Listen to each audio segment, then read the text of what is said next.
Егер ас үйдегі су шүмегіңіз бұзылып, осылай су тамшылап тұратын болса, бірден жаңасына жүгірмей, бірінші өзіңіз жөндеп көрсеңіз болады. Менің де ас бөлмемдегі осындай краным бұзылып қалып еді. Ауыстырмастан бұрын өз қолымызбен жөндеп көрейік деп шештік. Біздің қолымыздан келе ме екен, соңына дейін қарасаңыз көресіз. Біз жер үйде тұрғандықтан бірінші су айдайтын кран насосты өшіріп, кранды жөндеуге кірістік.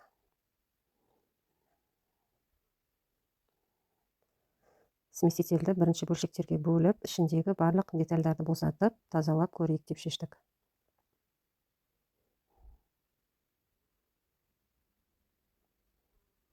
Кранның бойында қалған қалдық сулардан арылып,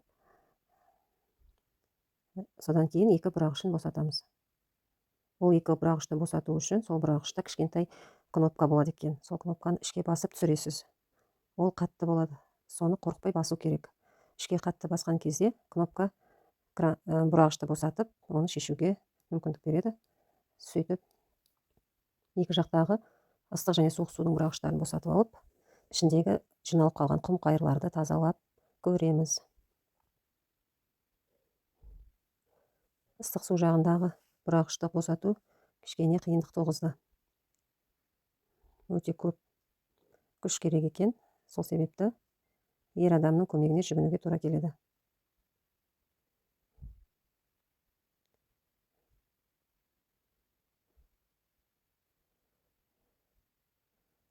Қолдың күші жетпегендіктен біз құрал пайдаландық және бұрағышты зақымдамау үшін оны матамен жауып қоюымыз керек деп шештік.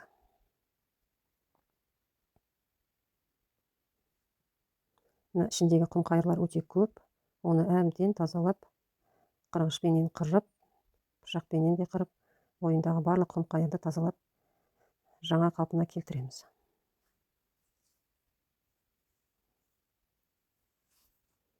Бұрағыштың бойындағы жиналып қалған, қатып қалған құмдарды түсіреміз.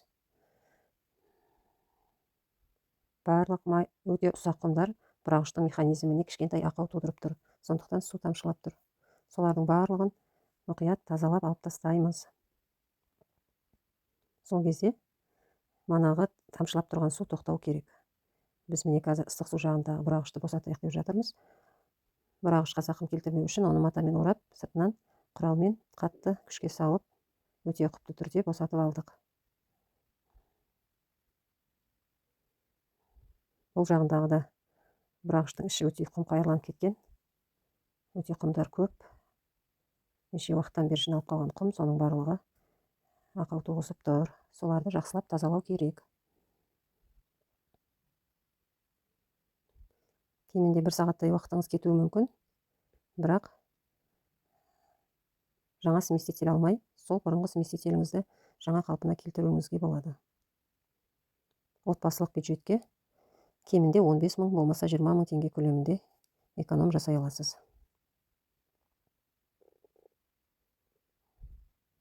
Осылай ішін әбден тазалаймыз, жуамыз. Манағы құм қайырдың барлығы кету керек. Тап-таза болып, мұқият түрде ешқандай құм қайыр қалдырмай тазалап жуамыз.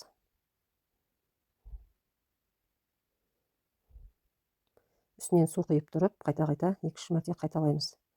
Сонда ең соңында барлық құм қайырлар кетіп, кранымыз тап-таза қалпына келеді.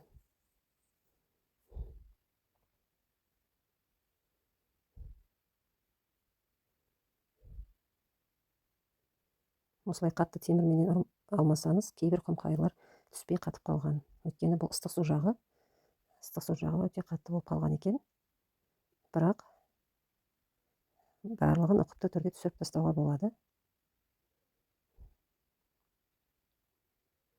Әбден жақсылап тазалаймыз.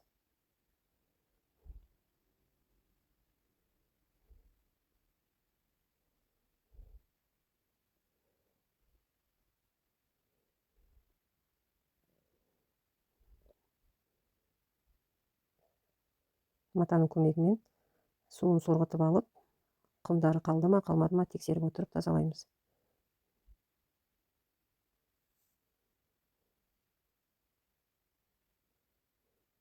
Манағы бірінші көріністен гөрі кішкене жақсарды.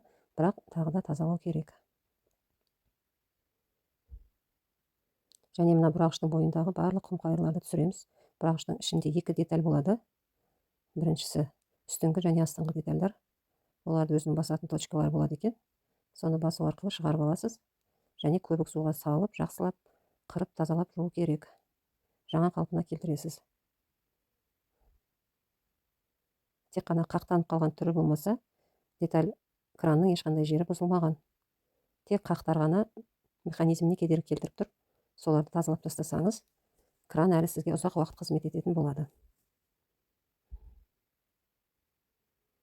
Сондай өте ұсақ детальдардың өзі бұрағыштың механизміне кедергі келтіріп тұр. Соларды мұқият түрде алып тастаймыз.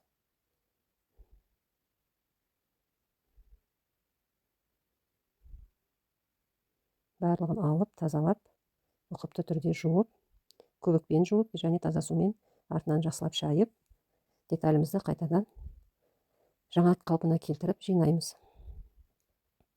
Осылай көбік суда жақсылап жуып, жинап болған соң, міне, мына қақтардың біразы кетті. Деталіміздің темірлері жалтырап тұр. Пластмастарындағы қақтар да кетіп, ағарып, жаңа қалпына келді. Енді оны ұқыпты түрде орнына саламыз. Екі деталін ішіне салып болған соң, сальнигін кигізіп, тағы да тексереміз. Детальдар орнына дәл түссе, өзі белгілі болады, тық-тық етіп келе қалады орындарына.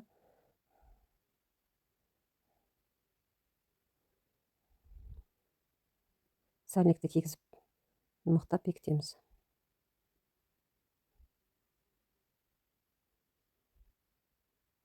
Әбден жуылғаннан кейін бұрағышымыз жаңа қалпына келіп тұр.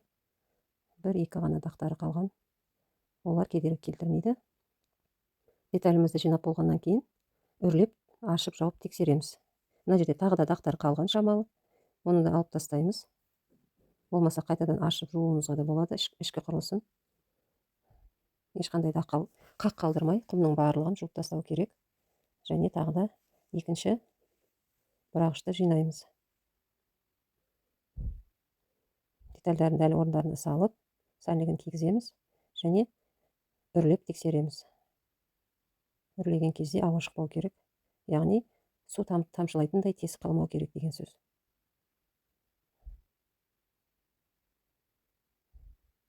Қазір детальдарын мұқият түрде кигізіп, ары қарай қарайтын боламыз. Міне бізде екі детальда дайын, екі жақ бұрағышы да дайын. Енді орнына саламыз. Осылай бекітіп, сместителіміз жарқырап қалды.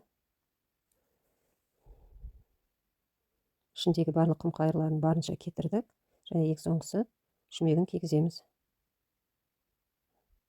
Шүмектің де өзінің механизмі бар, соны келтіріп отырып, қатайтып бұраймыз. Негізі қымбат сместителдер ұзақ уақыт қызмет етеді. Тек арасында осылай бір тазалап, жуып алсаңыз, ұқыпты түрде пайдалансаңыз, сіздің біраз ақшаңызды үнемдеп, тағы да 3-4 жылға қызмет етеді.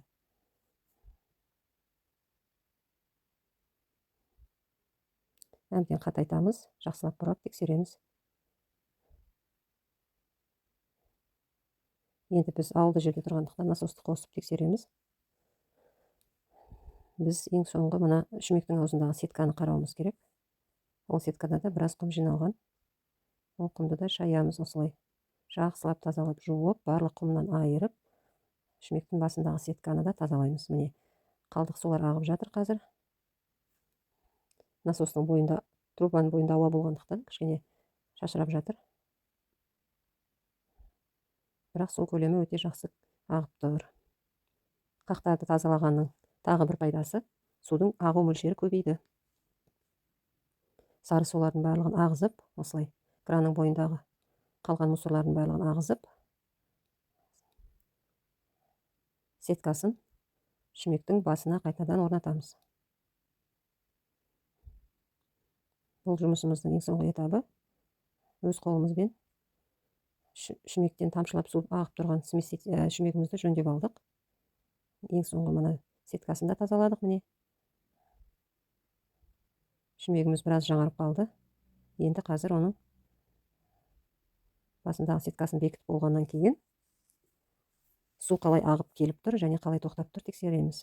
Міне, өте керемет нәтиже. Біздің 15 000 теңгеміз қалтамызда қалды.